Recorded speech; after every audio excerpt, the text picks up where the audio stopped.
Welcome everyone to the Legacy Intention series, where I get to have a conversation, to interview, whatever word you'd like to use, to be able to get to know someone and introduce them to you. These are people that I've interacted with over the years, and I have Dave with us today, and I'll have him introduce himself in a moment here, but I just want to remind us to comment, like, share, subscribe, ring the bell, all those things that you do on YouTube or wherever you find this. Just drop us a comment, because we would enjoy hearing what you've got to say, but also to give you a response back. So with that, again, as Dave is here with us, I'm just going to have him introduce himself, his full name, and a little bit about what he's up to, and then we're jumping in to the Legacy Intention video. Dave. Well, thank you very much. David Michael Rogers, also known as Dave, also known as Coach Dave. Originally from Malton, Mississauga, Ontario, Canada, and have recently, the last couple of years, been very engaged in elderly care, as my father had an accident and broke his hip and came pretty close to passing over before the onset of COVID. And after about 33 years away, living mostly in Japan, Hong Kong, and Singapore, unexpectedly came back to Canada and endeavored upon a whole new life. And it's been quite a fascinating couple of years here back in Canada, and living day by day, focused on being as present as possible and expressing and learning about different types of behaviors, habits, traumas, and exploring that through writing and many practices that I feel these days could be very useful for particularly men, yet any human being curious about the communication journey that we go on in our life. Very good. Can you just share a little bit about those 30-some years away from the great country of Canada? You must have played around out there a little bit. Well, I was very fortunate. After finishing university, I had a dream. This was the late 1980s, and Japan was the economic superpower, and I wanted to go and work in Japan. I wanted to become rich. I wanted to become successful, and I was very fortunate. I met some very inspiring and forward-thinking business people from the Royal Bank of Canada, and I got an opportunity to do an internship. They originally said it was going to be about 6 months. It ended up being about 7.5 years. So I spent most of my 20s living as a part expat and expat in Japan, Tokyo, during the heydays when the stock market went crazy all the way up to almost 40,000 and then came barreling down. And it gave me some incredible insights into not only the banking industry, international finance, yet also the importance of cross-cultural communication, listening, asking questions. And it's when I really got involved in coaching also and mentoring. And from there, I actually made a shift from risk management with the bank into trading. And I went off to Hong Kong after a great opportunity through connections, through opportunities to add value. And I got an opportunity to work for a French bank as a bond trader during the heyday of Hong Kong, right before the handover in 1997. So I was there from 95 to 2000. And then my next foray was into Singapore, where I got the experience of working again as an entrepreneur, and then as a social entrepreneur. And then for almost 20 years, I was involved in social entrepreneurship, and we launched a number of ventures that still today are making impact. And it's been so glorious, as the last 10 years was really focused on women leadership. And I had the privilege and honor of working with some phenomenal women leaders. And that's what my focus was when I was in Singapore, particularly for the last 10 years. And today I'm proud of a number of these women who went out there and are changing the world. And it's been really inspiring to have a small part of that. Oddly enough, coming back to Canada, it's been about men, and it's been about the challenges of men, trauma of men. And I'm involved in Voice of Men 360, where we assist and we have trust circles, and we have different events elevating and amplifying some of the pain of men, yet also the sacred circles and the healing circles that can allow trauma to be released. And so that's where my last couple of years, as looking at traumas from a perspective. Gabor Mate had a phenomenal film this year, The Wisdom of Trauma. And it's funny that a number of my books over the last couple of decades has also been about that communication of healing, that communication of trauma release, and then meeting with different indigenous leaders around the world. It's been fascinating to infuse that into the particularity of words, the specificity of words, and the joy of words. Well, that's great. Well, then let's jump into a word, legacy. What does legacy mean to you in your life now, where you are now? It's quite fascinating for me that I actually was part of a book called Your Life, Your Legacy. And that was a book that about 15 years ago was put together. And it for a number of people, it really inspired them to leave a legacy. And to be very honest, that wasn't a word that I really resonated with. And I don't even fully resonate with it right now. There are those that can clearly see it, and I believe that might be the upper band where it is the visionary. It's the person who sets out the mission and can leave and live a legacy. I'm more of an earthy person. My ears to the ground. It's day by day. So allowing the legacy to unfold is more where I come from. Whereas it's the daily tasks, it's the daily duties, it's the daily presence that will allow a legacy to unfold. Yet for me to be so focused on what will be my 20-year path, well, I because when I live in the moment, I'm honoring the moment. And this is the lessons that I got when I went to India and I studied some of the breathing techniques and the yoga techniques. And it's so much about being present, because this could be their last breath, and that the life and death of a breath isn't focused on legacy out in the future. It's focusing on being present. So I tend to look at more of what my daily duties, daily responsibilities, and then infuse it with creativity and happiness and joy, choices that I make, no matter what's happening in the external environment. It's managing the internal environment. Yet there's that awareness that, yes, my life could come to an end today or tomorrow. That's possible too. I don't energize it fully, yet there's an awareness that that's possible. So with this legacy story that you're unfolding, and your earth to the ground, your ear to the ground, all right, then I'm thinking a word like patience, gratitude, patience. Let's use patience. That must be one that has to really materialize itself for you to be able to do what you do. Am I on track here? I'm just picking up on your thread. The thread there is very relevant, because Okay. particularly as an elderly caregiver, it's patience is so important, that when I'm working with someone, and I've been blessed with what would be considered some horrible situations, like next door neighbors who had their toe amputated, and at 90 years old is afraid to walk. And so I'm getting a call at 3 a.m.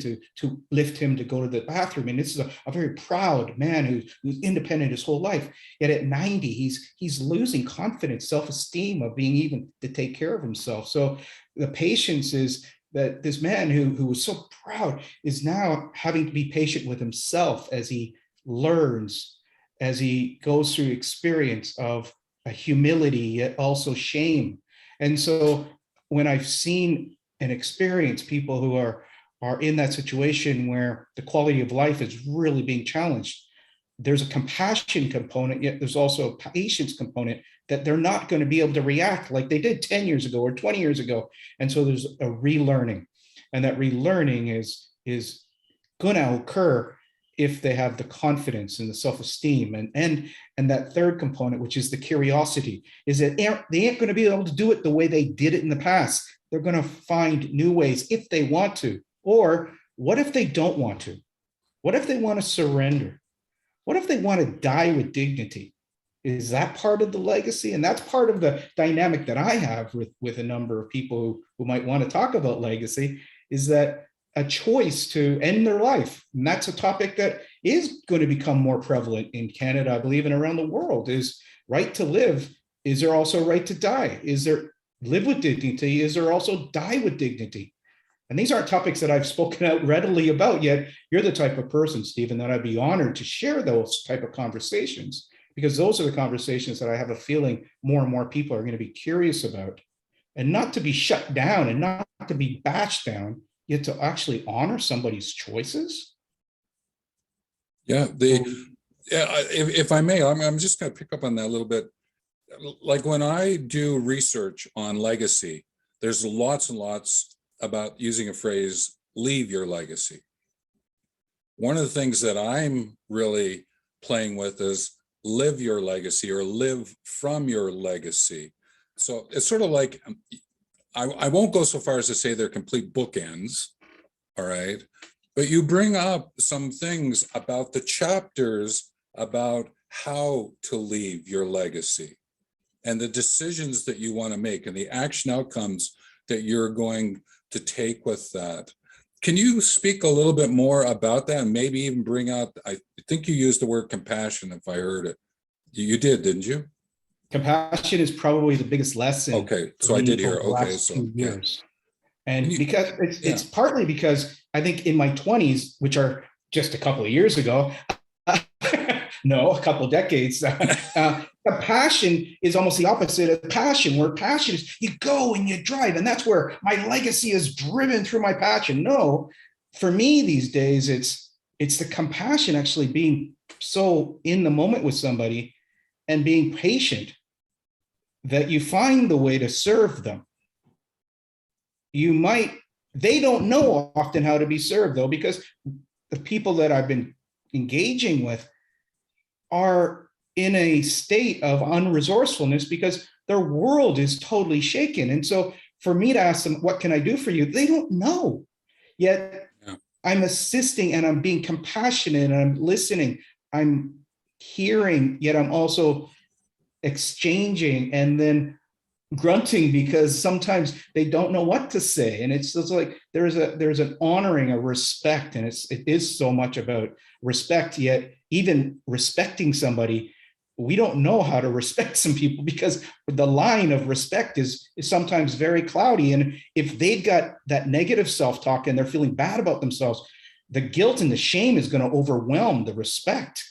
Yet there is a compassion and a patience, and not pushing too hard. Yet when you've got somebody leaning on you, or they're going to fall over, it's almost a new type of dance. And it is a dance of back and forth and finding equilibrium, and then assisting with their equilibrium when their whole balance has been traumatized.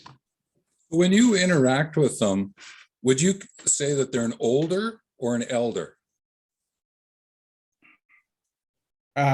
Well, I would be using the word elder partially because I love the active elder, or the young elder, and then the wise elder, and then the elder, that transitional elder. And so I've actually looked at elder experience in several stages, and I'm finding that the new elder is really the 60 to 70-year-old, and then the wise elder is sort of the 70 to 90-year-old, and then the transitioning elder is maybe 90 to 120. And so there's stages of eldership. And I've been a fan of the elders. When it was first used, that I heard, was when it was Nelson Mandela, and it was Jimmy Carter, and it was Desmond Tutu. And these were, for me, some of the first elders that I really looked up to them. And there was an honoring there. And it brings a tear to my eye, because we don't do that very much in day-to-day society right now. At least I'm experiencing. Maybe because they're just looked at old people, as opposed to they're our elders, and they do have a story to share, perhaps a legacy to share. And it's something that is emotional for me. There's an energy there that is unfolding as part of my journey now. Yeah, and I just wanted to pick up on that, is because another word you use is curiosity, and this notion of being an elder, right? And in some ways, it can be a a self-concept, self-proclaimed use of the word. I appreciate elder has social cultural elements within the Indigenous world, First Nations, and religious organizations. But I also know that there is some people using the word modern elder now. I just wanted to come back and claim elder. I'm writing my own work around elder, and that's why I wanted to ask. But I ask it also through the word of curiosity. The curiosity of meeting the elder as the elder continues to be curious about life. Do you have something to share about that? Because if anything, I'm going to take that clip and put it in my book. So what have you got? Absolutely. I believe that the wise elder, because that's sort of my second last one, because then it's the transitioning elder. The wise elder is so curious. The wise elder is asking questions. The wise elder is probing, and they're the ones who would be perhaps using some of the technology because they get to listen to good music. They get to go travel the world because they're curious, and they love, like they welcome. The wisdom is welcome. It's not something to hide and to hold. No, they share it. They want to nurture it, and they want to be nurtured too. And they're going to be the ones hanging out with the grandkids or the great grandkids and dipping their nose in it and finding what's happening. That for me is the wise elder. And so the curiosity is something, it allows one to unlearn and to relearn and to continue the learning and growing journey, not the I'm 90 and I know everything. No, that's the beautiful elder for me is the one. And I've been honored to meet a few and encouraging some. In fact, I would even say this year has been so beautiful. My mom at 83 is, for the first time, she's used a smartphone, and she's learned more cooking this year because she uses her phone and YouTube to cook, and she has an investment portfolio with Wealth Simple, and this is all new for her this year. She started painting for the first time. As a reflection back, she's displayed some wonderful qualities of an elder, even though she wouldn't consider herself an elder because she's too busy. Oh, there you go. There you go. Well, there's things like write your legacy and color your legacy. I think what your mother's bringing up is recipe your legacy.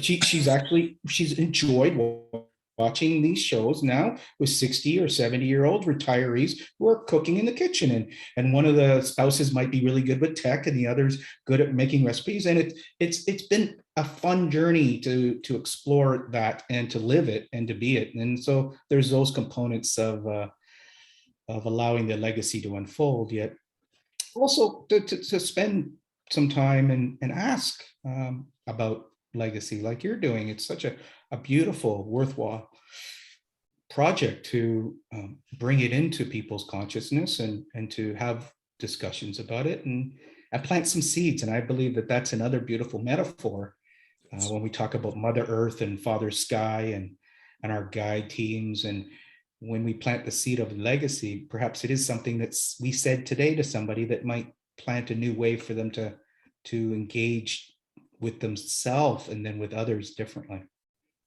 Well, just before we start heading towards close, because 21 minutes or so moves through pretty quickly. I've got a question before I give you your last task, so to speak. Have you benefited from your mother's learning of a recipe or the creation of a recipe because of her online involvement? Absolutely, because okay. Yet also the beautiful thing was my son came into the household and he was asked to cook. My son loves cooking. And so for the last 10 years, we would take him on summer holidays where he would go learn to cook. And when he first came into her kitchen and he's got his phone up there and he's like, she was so offended, like, what, why is he watching his phone? Like, can't he even cook like without? And I said, Mom, that's what young people do to learn cooking and to listen to the different recipes. And she went from being offended, which again, for some people that could totally sever a relationship, right? You make one mistake and you're out. And then she became a little curious. And then she sort of saw what he's doing. She still didn't like it. Yet 6 months later, she's doing it for almost all the meals that she cooked. That is fantastic. And that really is about learning and then unlearning and then relearning. Yes. And so folks, if there's certain habits or beliefs that you have about things and you're adamant that this is what you did 7 years ago and it's the only way, be curious. Yeah. Playful.